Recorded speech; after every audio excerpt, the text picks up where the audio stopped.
First of all, let me start by saying that I absolutely love the game. Now, in the beginning, I was a little bit skeptical, but with each day, I love it more and more. But I did want to point out a couple of things. Yes, so don't think that I hate the game. I love the game, okay? Number 1. The clueless AI drivers. It's a lot easier if you only have one opponent, but the AI needs a lot of fixes. The AI is really fixated on their racing lines. If you're in front of them, they will take you out, especially if there's a lot of corners. They basically ignore you.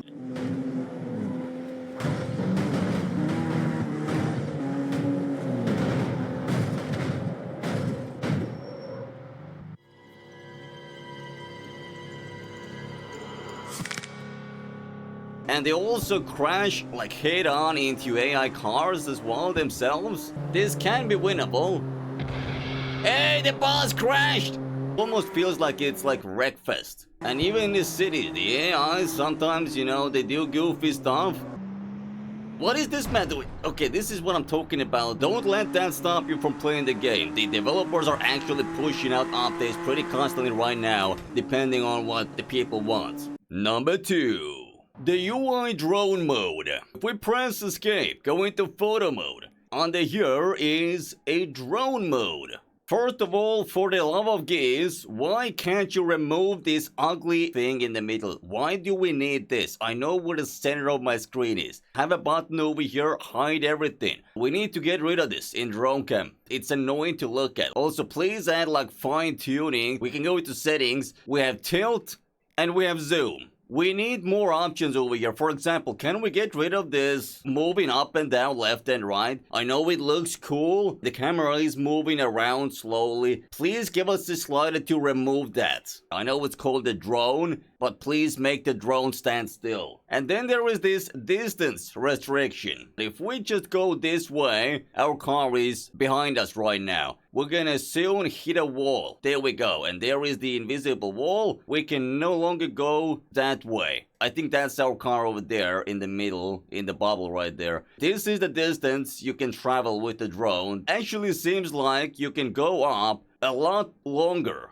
We're still going up. Just look at this view, ladies and gentlemen. This is the city, big mountains over there. Look at these tall buildings as well. Incredible that it all renders as well. Okay, sorry, this is supposed to be a hate video. I forgot, we're hating CarX, right? Number 3. Bad drifting experience in the beginning. So when you launch the game, you expect drifting because if you guys remember all the hype around CarX Street before it was released, a lot of gameplay showed drifting, smooth drifting. Now a lot of people jumped into the game expecting they can pretty much drift right off the bat, like it was in the previous CarX Street Racing Online, right? It was very easy to drift completely stock cars in the previous game. You do gotta understand you need upgrades, but a lot of people did not know that in the beginning, so that's when people started leaving a lot of negative reviews, which, you know, plummeted the reviews on Steam. I know how to fix that issue as well. So as you can see right now, you can drift, you can make it nice and smooth, you can make it really close to the previous CarX game, the physics, if you tune the car properly. I didn't know that as well. I thought this was gonna be like a Need for Speed game for a different audience, but no. This is for racing community and drifting community at the same time. And I feel like they did an incredible job, but very bad job at letting people know you can actually drift in this game. For example, there is this leaderboard race, which you can hop on right in the beginning to know like high horsepower cars feel like for racing, right? The GTR R35 race, which we're gonna talk about later as well. But we need something like that for new players. At least one like demo drift event that you can do at the very beginning so people know what they can expect when the car is tuned. Because a lot of people are buying the game, they play max 2 hours because that's when you can refund the game, and that's what they do. They leave a bad review and they refund the game and never play it again. Within 2 hours, it's hard to get sideways easily. So my solution is make like a leaderboard race, but it's a drift event. Just make it clear to people that drifting is fine right from the start. Number 4. The leaderboard hacking issue. There are these leaderboard events in this game. Everybody can participate. It usually lasts like one day. People who get the highest scores get the most rewards. But there's a problem. There are people with like hacks already in this game. For example, unlimited NAS. They can also slow down the game, which, you know, if you slow down the game, you can do corners more accurately. Ultimate precision. People at the top of the leaderboard all were using ultimate NAS. I mean, not all, like 99%. And that kind of took the fun away from doing these leaderboard races, because it's not fair to begin with. And I know that they have looked into it and they already released some kind of a fix. I will keep an eye if the leaderboards are actually fixed or not.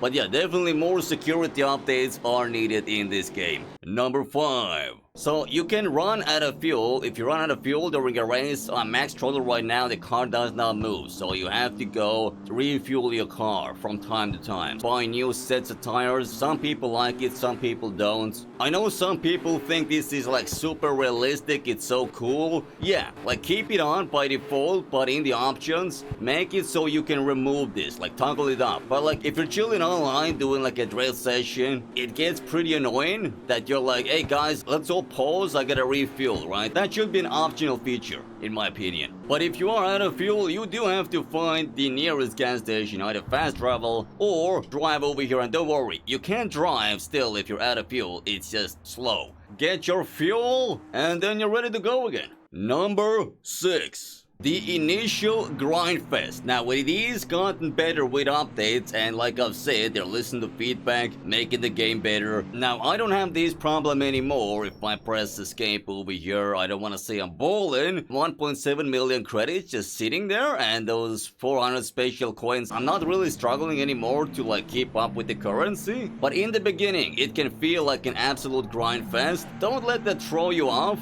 They have made already changes to make the game less grindy.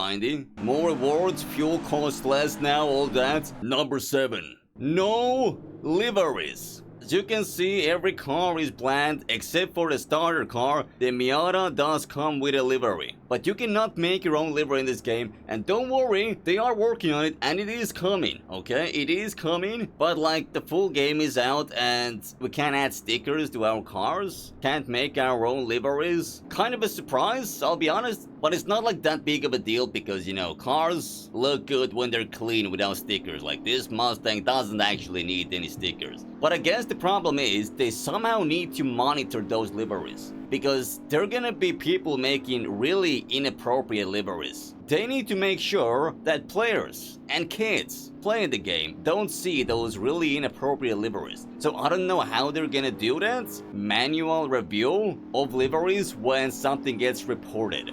But currently in the game, you cannot make liveries. Number 8. Weak bosses. So I feel like bosses should be something you're like scared of, like afraid of. The bosses in the game are pretty mid. Oh god. The bosses are pretty mid. When you do the boss, the way you know it's a boss, it's always at the end of the club. The last event in the club is the boss. And also there's like a cool cinematic inspired by like old Need for Speed games. But like when I did those bosses in like Carbon and Most Wanted back in the day, some of those bosses were actually really difficult to beat. And when you finally beat them, it felt so good. In this game, if you do just a regular race, those races are, I would say, even harder than the boss race. And a lot of the times, I would even say like 50% of the times, the boss just crashes head on to an AI car. The bosses are really underwhelming, and I do hope they like ramp those up. Number 9. The online lobbies. So let's talk about that for a while. You can have 16 player lobbies in this game already, which is nice. That's very good. I've done a couple of lobbies myself as well. Works pretty good. Couple of things though. First of all, you can't kick or ban people. So if there is a griefer who rams armies in the lobby, you can't get rid of them. Also, you can't spectate people, which if we could spectate people, we could do a lot of cool events like, I don't know, FD events, drag events. And also, like, you can't even see the names on the map. Like, you can't see the name. Like, you don't know who is where. Jake, where are you? I don't know. Like, add names. At least see a name when you hover over or something like that, right? Number 10. No traffic online. So boys, I love traffic in video games. Those AI cars, even though they are goofy in this game, I mean, I don't know what is happening right now. Nobody knows where to go. Oh, I guess there's a crash over there. But if you go online, if you're playing with friends online, we just go over here, StreetNet, and sign in to go online. So now we're online, and guess what? Not a single AI car. I wish there would be an option to have AI cars online. It's really empty without. It's like a zombie apocalypse simulator over here. Not a single living soul. Low traffic online, optional of course, would be nice. Also, bonus two things. First of all, a lot of people are having performance issues. Second of all, some people use mouse steering. You can do that in the previous CarX Street Racing Online, but they cannot play CarX Street because this game doesn't allow mouse steering. But anyway, enough yapping. Guys, overall, I like the game a lot. And the more I play it, the more I love it. My overall review of the game currently, very positive. Like and subscribe, and as always, stay sideways. Peace!